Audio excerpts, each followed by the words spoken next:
Andy Hill from Marriage, Kids, and Money is an absolute rock star. He and his wife went from a negative net worth, negative $50,000 to be exact, to $700,000 net worth in 7 years. They have a paid off mortgage. He's an awesome guy. Gwen and I know him personally, and he's just great, and we can't wait to share his story with you all. Let's go. Welcome to Fire Drill Podcast, where side hustles, savings, and creativity lead to financial independence. With your hosts, Gwen from Fiery Millennials and Jay from Millennial Boss. Hey, ready for another episode of Fire Drill Podcast. We have Andy Hill here from Marriage, Kids, and Money. Hey, Andy. How's it going? It's going excellent. Very excited to have you on. And Gwen is here too. Hey. Hello. So, Andy, we traditionally have all of our guests start by giving everyone a brief bio. Who are you? Where do you live? What's your life about? Wow. That's all. I'm going to try to do it in 30 seconds. See what I can do here. Go. My name is Andy Hill. I'm from the Metro Detroit area, and I have a podcast called Marriage, Kids, and Money. That's because I'm married to a beautiful, awesome woman named Nicole, and I've got two fun, crazy kids named Zoe and Calvin. And I love writing and doing my show on everything that will help my family have the best life possible. So that's what I'm all about. Andy, where does your money story begin? Well, let's see. Well, since I write about and do the podcast about marriage, kids, and money, it really starts when Nicole and I got together back in 2010. That's when we got married. Wait, how did you meet? Oh. I love meet cute stories. Oh, okay. This is good. So I was a single guy in like 2008, and my good friend from high school wanted to hook me up with her roommate in California. I was living in Michigan. My future wife was living in California. And so my friend from high school decided to show her some cool YouTube videos that I was in in order to like bring her over to the side of Andy, being like, hey, check this out. So one of them was me going skydiving with my brother for his, I think it was his 30th birthday. So she's like, oh, she'll think he's really cool if I show her the skydiving video. And then the second one was I was in an 80s cover band right around that time. So she showed a video of that. So right off the bat, I just seemed cool. Skydiving, cover band, and that just sort of opened the doors to us having some conversations on the phone. I traveled out there for a weekend to visit my friend and this new lovely lady, and we hit it off, and we dated 6 months long distance from Michigan to California. And then eventually I got her to move back to Michigan, where she was originally from, which helps. Wait, that story is amazing, but what happened to the roommate? Oh, my roommates were very close with my good friend from high school, and she now lives in Chicago, and we still keep in touch with her and have lots of fun with her every time we get together. So she's fantastic. She's been a friend of mine for over 20 years. She's great. Oh, okay. I thought you meant that originally they were trying to set you up with someone else, but then your wife ended up seeing you. Oh, no. It was always from the beginning. She said, this is for you. So we used YouTube to help kind of bring the fire in, and then had traveled out there to have a great weekend, and then we hit it off from there. Wow. Cover band. That's cool. Yeah. I'll send you those. You totally should. If MySpace is still alive, then it's still on there. I love it. So your story begins when you and Nicole got married. Yes. So Nicole and I got married, and we both were working for, 5-6 years in our lives. So we had already built up our career pretty decently. So when we got together, we were both making like 6 figures combined. So together we're like, man, we're rich. We're doing great. And then, we started to continue in our marriage, and I started to get into some TV shows and some books about personal finance, because I started to talk about, eventually having a family, and I wanted to make sure that we're heading down the right track. So one show we started to watch was called The Susie Orman Show. I don't know if you guys have ever heard of this woman, Susie Orman. Once or twice. But she had a segment called How Am I Doing? So that's when people call in and they spill all their beans about their financial situation. And Susie gives them a grade, A, B, C, D, F, if they're doing real bad. So one term that we kept hearing over and over again was net worth.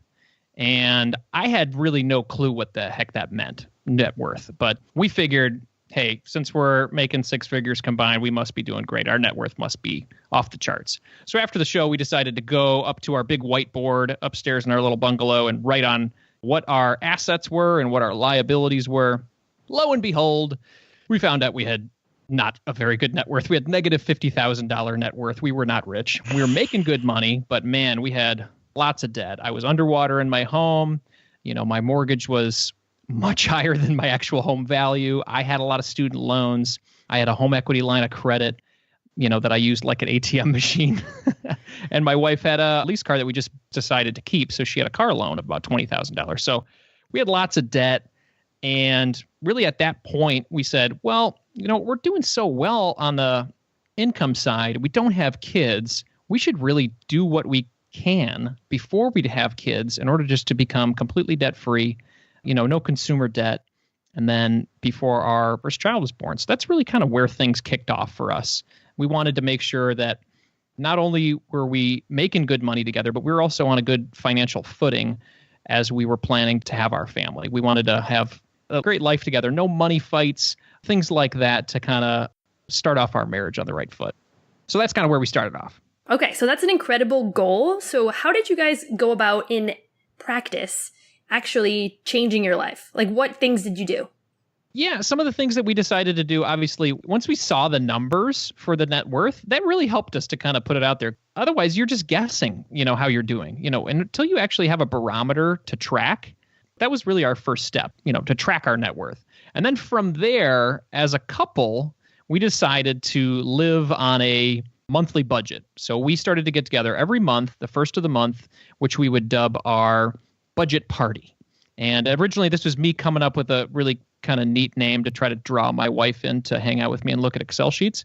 She eventually saw kind of right through it, but she played along anyway. So I started to, order some pizza. We'd have beer and wine. I tried to make it a little more fun, but she was a good sport and kept along with me. But this whole budget party, the whole point of it was to review our spending and then talk about our goals and financial dreams together. So we're heading down the same path. And one of those big goals for us was, hey, when we have kids, wouldn't it be great if Nicole was able to stay at home and raise them? And I think that was always something that we both thought would be really great for both of us, having a great relationship for Nicole and the kids, and then having them grow up together where we're able to help them when they get home from school. They can do their homework with us and things like that. And that was a big goal for us. We sort of put that out there of, hey, if we are able to eliminate all of our debt and keep on the pace we are income-wise and dial things back a little bit expense-wise, we'd be able to do this by the time our daughter comes around. So that was one of our big goals that we were shooting for. And after about 12 months of these budget parties and tracking our net worth and tracking our spending pretty diligently, we were able to pay off the $50,000 that we had in consumer debt in about 12 months. So this helped because, we were able to do this a lot because we had two incomes, no kids, and we were focused. We had a plan and we made it work.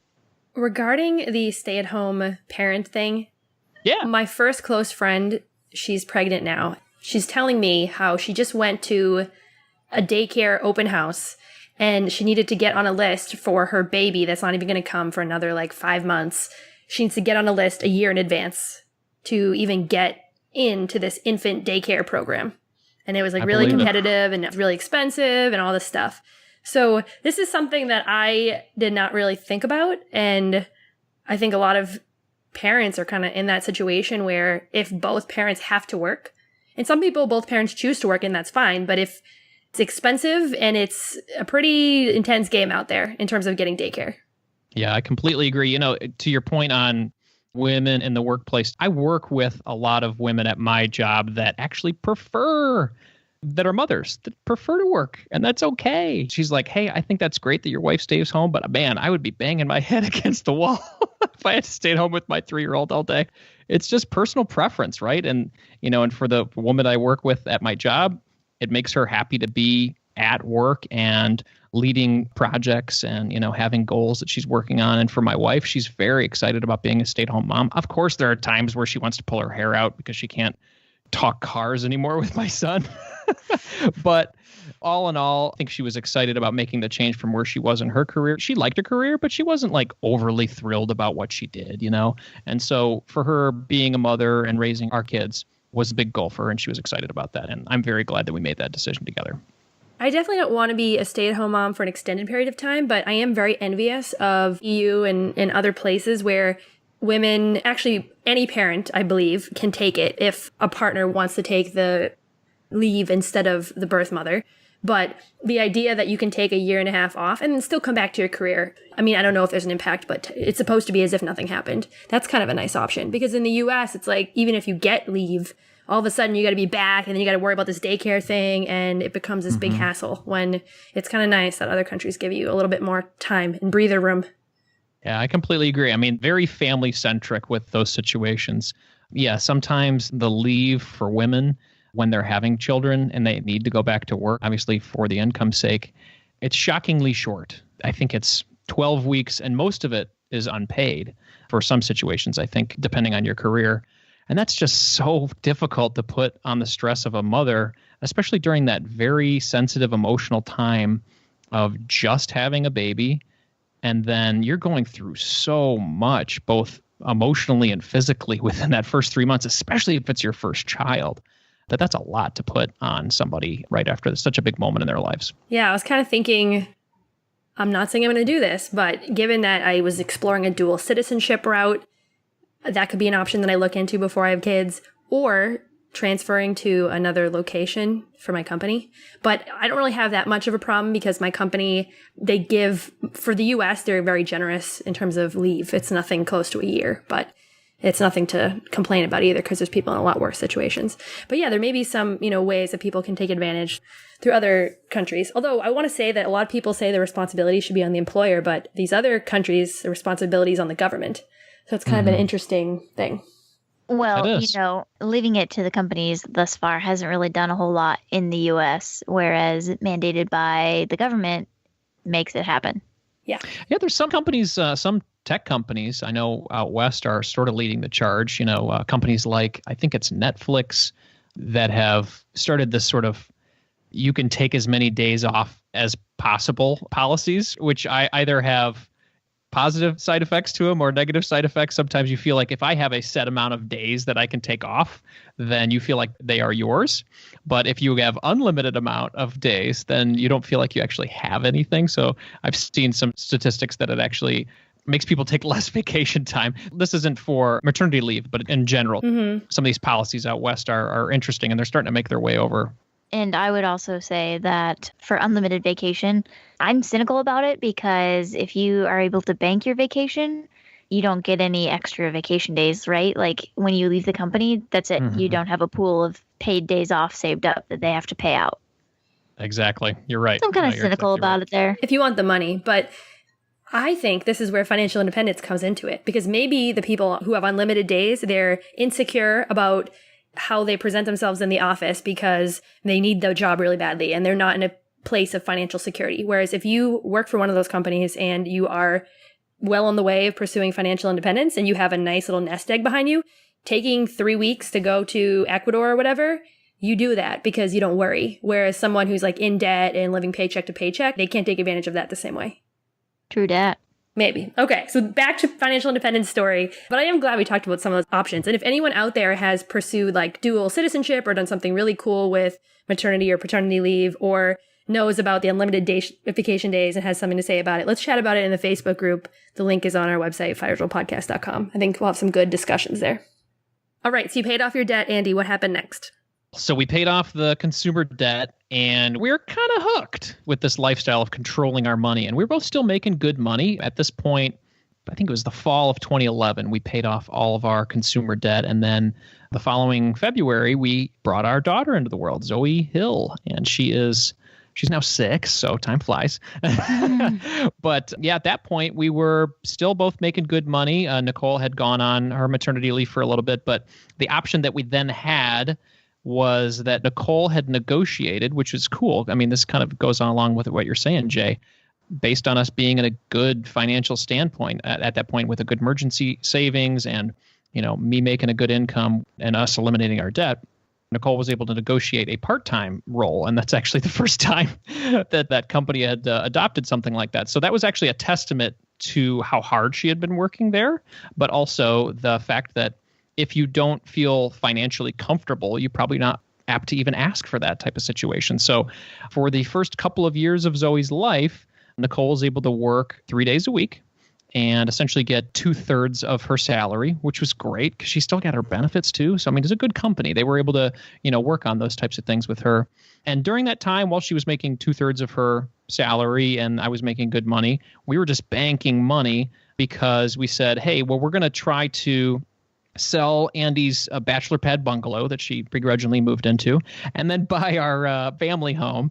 And with that, we want to make a major down payment in order to really not have a mortgage in our life eventually. It sounded like sort of a radical idea to pay off your consumer debt, then also pay off your mortgage as well. So in the fall of 2013, we found that dream home and we were super excited about finding it.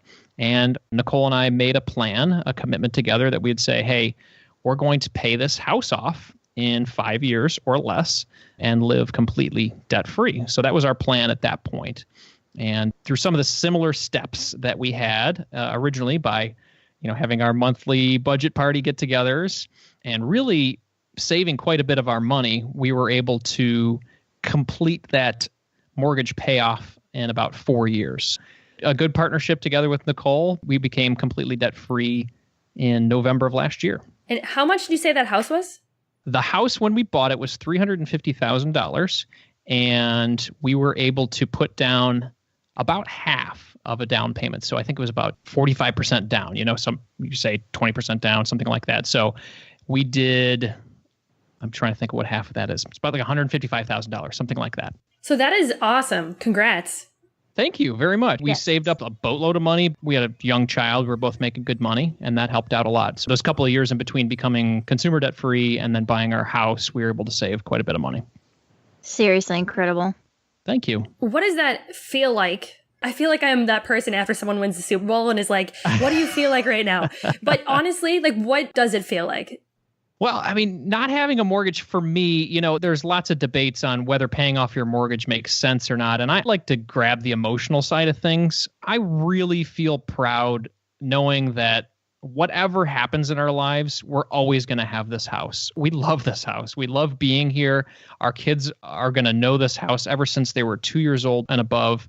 And we're going to be here for the next 20 or 30 years of our lives. So knowing that we own this house outright and that nothing can happen and nothing can take it away, no matter what happens with my job, it just makes us feel great. So, I mean, when we were able to pay it off, we had a great celebration together as a family.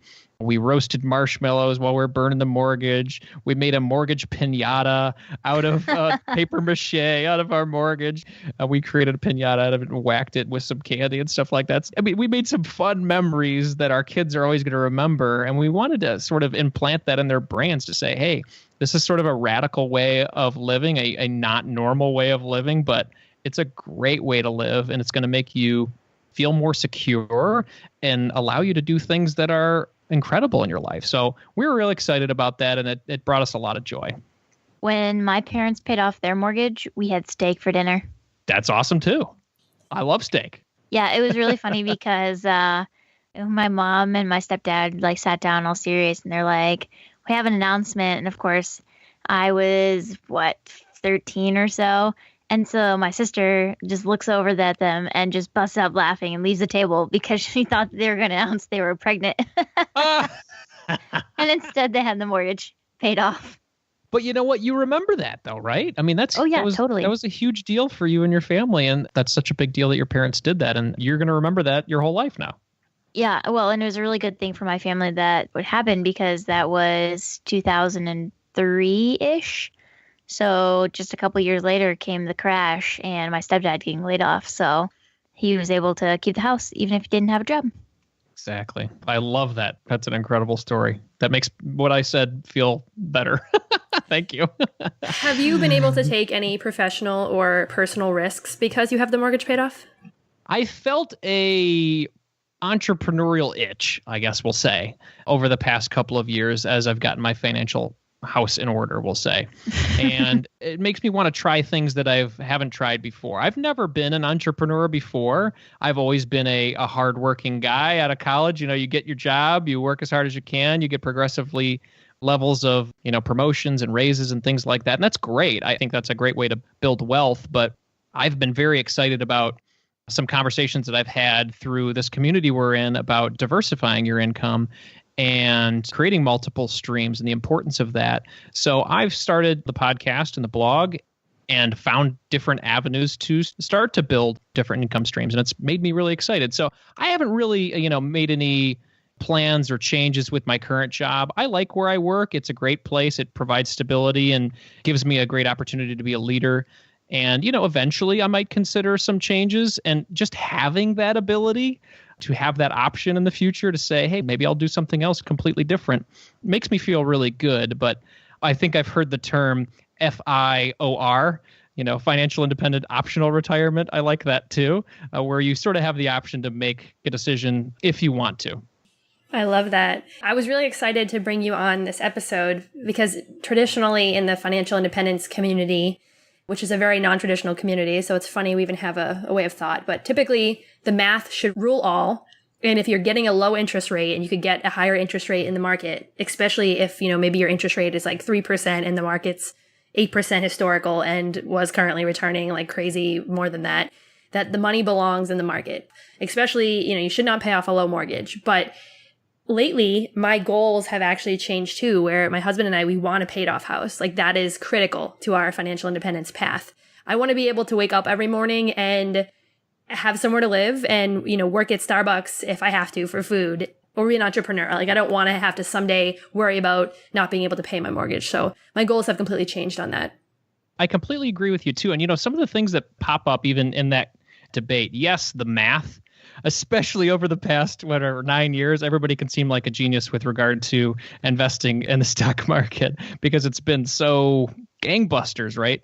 But I mean, during this whole path of while we were paying down the mortgage, I still was investing in the market. I was maxing out the Roth IRA, maxing out the 401k. So we've been able to celebrate too on the retirement dollar side of things. But as far as investing in a brokerage account or things like that, yes, we found that paying down the mortgage just brought us a little bit more happiness and pride. Also, if we do want to do financial independence or eventually, lower our expenses to have the option to retire, having no mortgage makes your expenses a lot lower. So you don't need to save up as much in the brokerage account or, if you want to do real estate and things like that. So having your, call it $5,000 a month number in brokerage or real estate is a lot easier if you don't have a mortgage. So that was one of the reasons that we didn't want to have one too. Right. I can even relate to it on a small way with my student loans because some were 6.8%, but I could have refinanced through SoFi or another program down to a lower interest rate. And together, my husband and I paid off like $100K of debt, but maybe 60% of that was from student loans. And in the time that we've paid those off, the market returned like 30% or something. And there's not a day that goes by that I think like, oh, wow, my net worth would have been $130,000 higher if I hadn't paid those off and invested instead. Like I never, ever think of that. Instead, it's how much agency it's given me over my life. I would recommend to people if you're wondering, like, should I pay off my debt or not? Like, yeah, you should totally do it from an emotional standpoint. But it really depends what type of person you are, what your goals are, what your risk tolerance is. I mean, it's individual. I completely agree. And, that's the thing. Like, I thought about it sometimes, in hindsight. Wow, the market's been going crazy. What if I threw all that money in the market instead? I would have a lot more dollars, but the first thing I'd want to do with it is pay off the mortgage. Because it's a stress factor for me. Like I feel better coming home from work now knowing that I don't have that gigantic piece of debt hanging over me. And I'm sure you felt the same way with that $100,000 in student loans. Wow. It's an incredible amount. Yeah. The next decision now is what do we do with the rental property that we have? Because we have a rental property. The tenant is moving out in June and we could refinance. When we do that, we might eliminate the PMI. We might get a lower interest rate, maybe save like $400 a month. And we're getting $2,600 from the tenant, which exactly covers mortgage and all the other costs. So we could do that. And we could aggressively try to pay it down, maybe like refinance into a 15 or something. But I don't know. Is it worth it or not? Your options with both of you working are huge before you have children too. I mean, it makes the amount of money you're able to pull in right now and not have to consider things like, maternity leave or any of those situations at this point. It's huge. It's huge for you guys. It definitely helps. And I mean, I think you made a great point at the beginning of the episode that if you found out about this idea before you have kids, you have time to plan out exactly. You could plan for the worst case scenario financially where like a spouse doesn't want to work, for example, and wants to stay home, which is, that's great if that's the choice.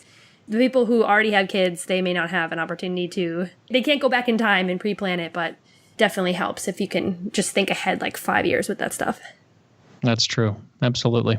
I, for one, will probably not be paying my mortgage down. It's on a below 30-year rate, and right now my tenants are paying it down for me, so I see no real reason to pay it off. I love that. I love the idea of having the rental properties and having the tenants pay it down for you. That way you don't even have to concern yourself with it. Mm-hmm. Would you speed it up, though? Like, would you just randomly apply more to it? As of this year that I've had it, now that I've had it over a year, I have not made one single penny of extra payment towards the mortgage, mostly because I'm using this cash for other things. So I'm saving up for a new property or improvements on the house or my financial runway money when I quit my job. Like, there's always something more important that the money needs to go to.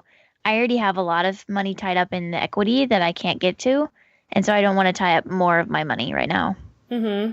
Yeah, I mean, that's definitely a good way to think about it. If you had to make the choice again, where is the best use of this money? Like putting it into that or putting it into something else?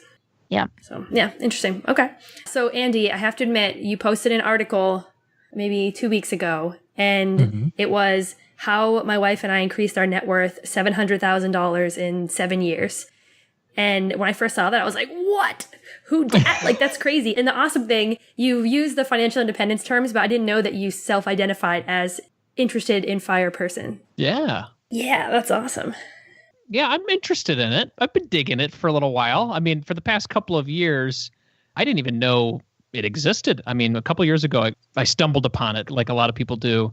Be like, wow, people can do this. This is incredible. For us, it was all about the net worth path, like what can we do to build our net worth, have no debt, reduce the stress. And then over the past couple of years, this whole financial independence thing is incredible. And, with that comes building a small business or getting the rental properties like you have, Gwen, or just investing. And it's really exciting to us. So yeah, no, we've gone on this path. And yeah, in that article, I detail how we started at negative $50,000. And then I just ended it, I think, in February this month that we're currently talking in. And we're around $700,000 in our net worth, about $750,000 change in about 7 years. Yeah, that's incredible. Seriously amazing. I'm assuming that increasing your income and career hacking and all of that came into play for you.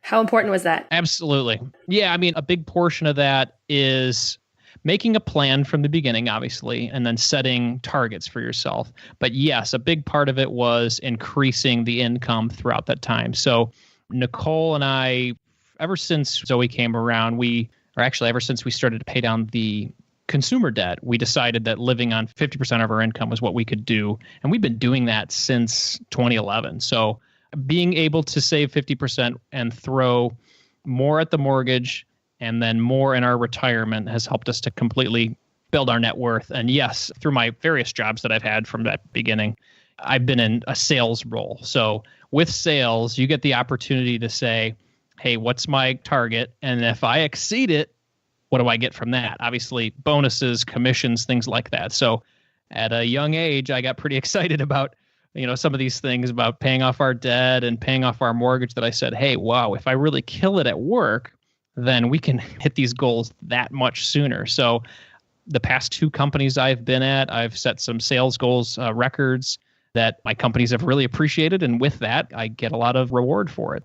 Those have been some of the things that we've done to really increase the net worth over these 7 years. I want to talk a little bit more about sales tips. Even if you're not in a sales role, everyone has to do a little bit of selling, whether it's a product or something like a feeling, like you got to be selling something. And I am not surprised that you are a rock star salesman, because even just listening to your podcast and then being on your podcast, like you just have a very engaging personality, in my opinion. Thank you. Yeah. Thank you. So what are the tips? Like some of that might be learned. Like, were you always just naturally good at this, or did you have to like pick up on little tips and tricks that make someone a better salesman? Well, that's a great question. What I've tried to do in my sales role is try to be the opposite of salesy as I can. I think you know what I'm talking about, where you feel like you're being sold something.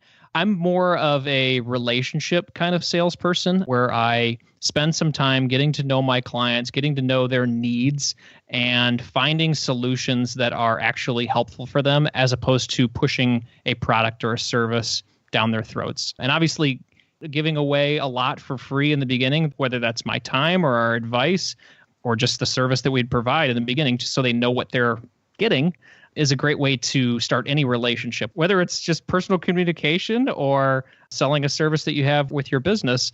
Being able to communicate and provide the value up front, I think goes a long way, as opposed to just jamming a product or service down people's throats. So that's something I try to live by, because I have been taught the old school way of sales and it never works for me. I kind of rebel. So how do you do that in practice, though? I mean, are you taking these people out for golf trips and buying them drinks, or like how do you get to a close relationship fast so that you can, make as much money as quickly as possible?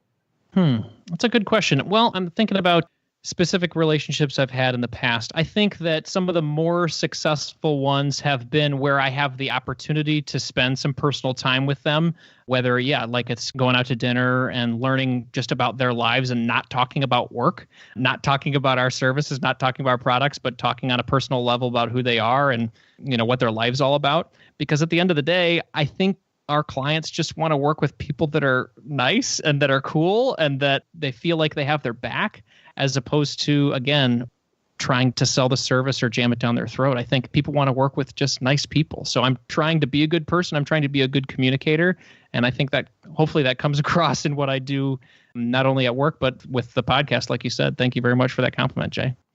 Yeah, I was thinking about it even in the sense of blogging. I don't know about you, Gwen or Andy. Sometimes you'll get someone that emails you and like wants you to do something. And you're like, who is this person?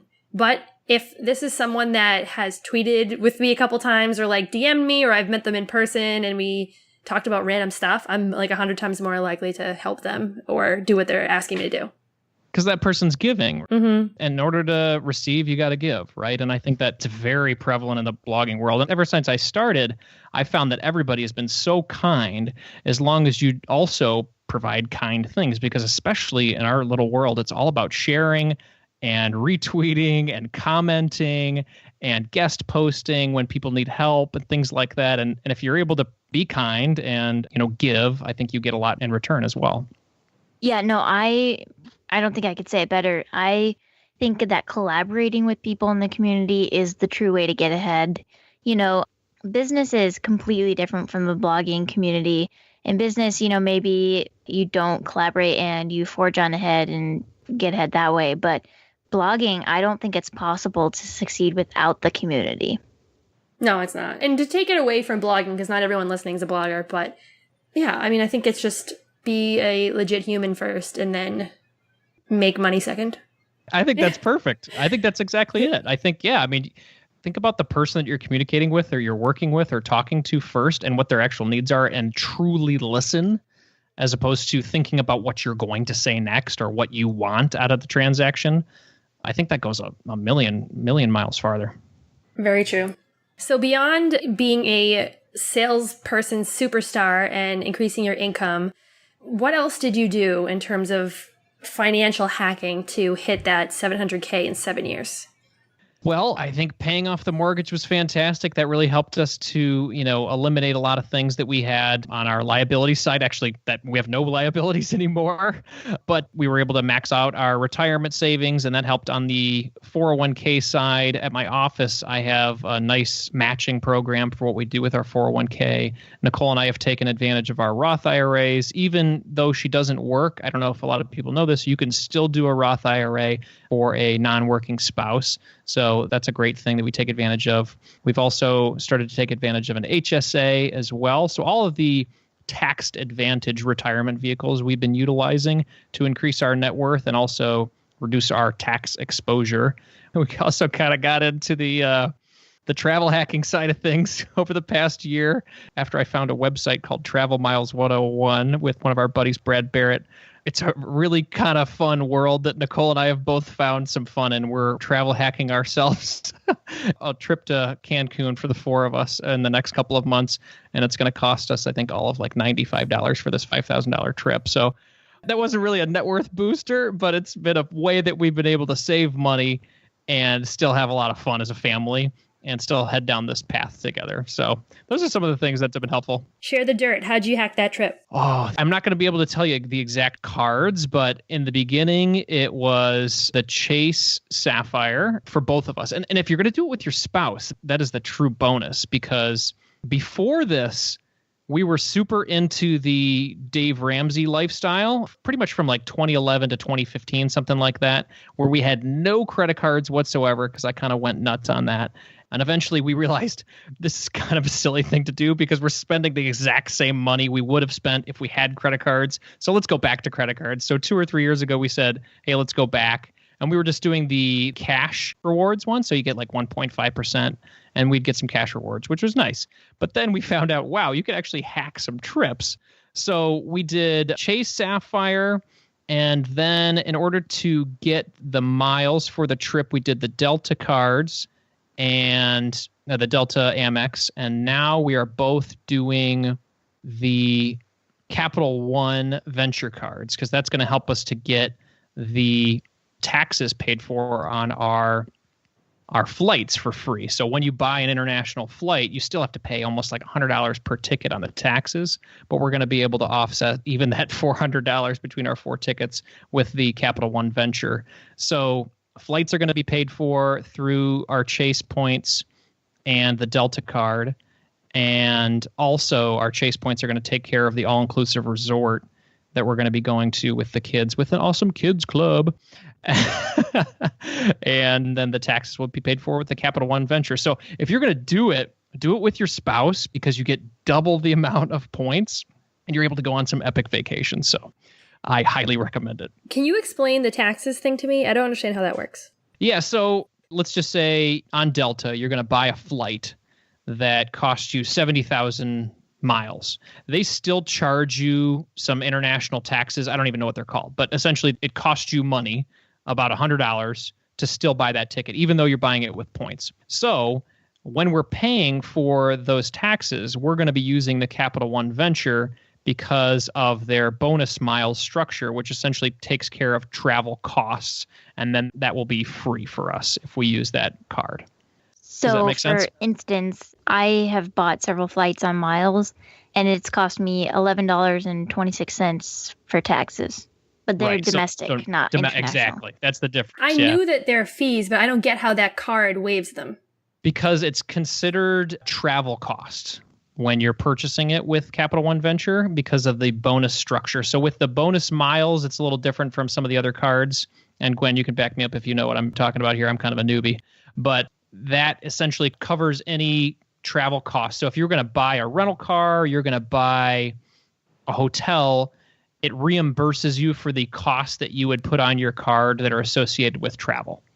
I don't know if I can specifically state something on that, but I know that if I spend money on my Chase Sapphire Reserve card and it's on travel, then I get $300 back from travel related expenses. So I think that would be something similar. Yeah. Is there a limit? What's the limit? Well, the limit for me is $300 on the Chase Sapphire Reserve. And then for the bonus for this Capital One Venture, it's essentially $500. I see. Okay. So anything travel related up to $500. Yeah, I have the Reserve too, and the $300 credit is every year, and it's awesome.